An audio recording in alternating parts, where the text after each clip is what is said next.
कल्याणमधील बांधकाम व्यावसायिक युसुफ झोजवाला यांची कल्याण पूर्वच्या चक्कीनाका परिसरात नवीन इमारतीचं बांधकाम सुरू आहे।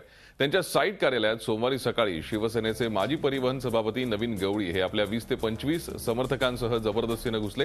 यानंतर गवळींनी झोजवाला यांना धमकावत बांधकामाच्या कामासाठी आवश्यक असलेले रेती, खडी हे साहित्य घ्यावं लागेल असं सांगितलं। मात्र याला झोजवाला यांनी स्पष्ट नकार दिला। यामुळे चिडलेल्या गवळी यांनी या परिसरात इमारतींचं बांधकाम करायचं असेल तर 10 कोटी रुपये दे अशी मागणी करत जीवे ठार मारण्याची धमकी दिली। यावेळी गवळी यांच्या समर्थकांनी झोजवाला यांच्या कार्यालयाची प्रचंड तोडफोड केली। हा सर्व प्रकार सीसीटीव्हीत कैद झालाय। या प्रकरणी कोळसेवाडी पोलीस ठाण्यात नवीन गवळी यांच्यासह 25 जणांवर खंडणीचा गुन्हा दाखल करण्यात आलाय। याबाबत पोलिसांनी 3 आरोपींना अटक केली असून मुख्य आरोपी नवीन गवळी फरार असल्याचं पोलिसांनी सांगितलंय।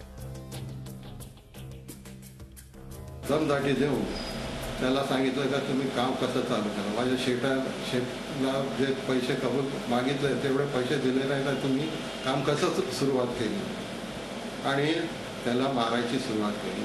नवीन गवळी हा तिथे जाऊन मला 10 कोटी रुपये खंडणी द्यावी असा त्यांनी युसुफ जोजवाला यांच्याकडे मागणी केली होती। 20 तारखेला झालेल्या घटनेवरून खंडणीचा गुन्हा आणि राईट असा दाखल करण्यात आलेले, त्यातले 4 आरोपी अटक करण्यात आलेले आहे।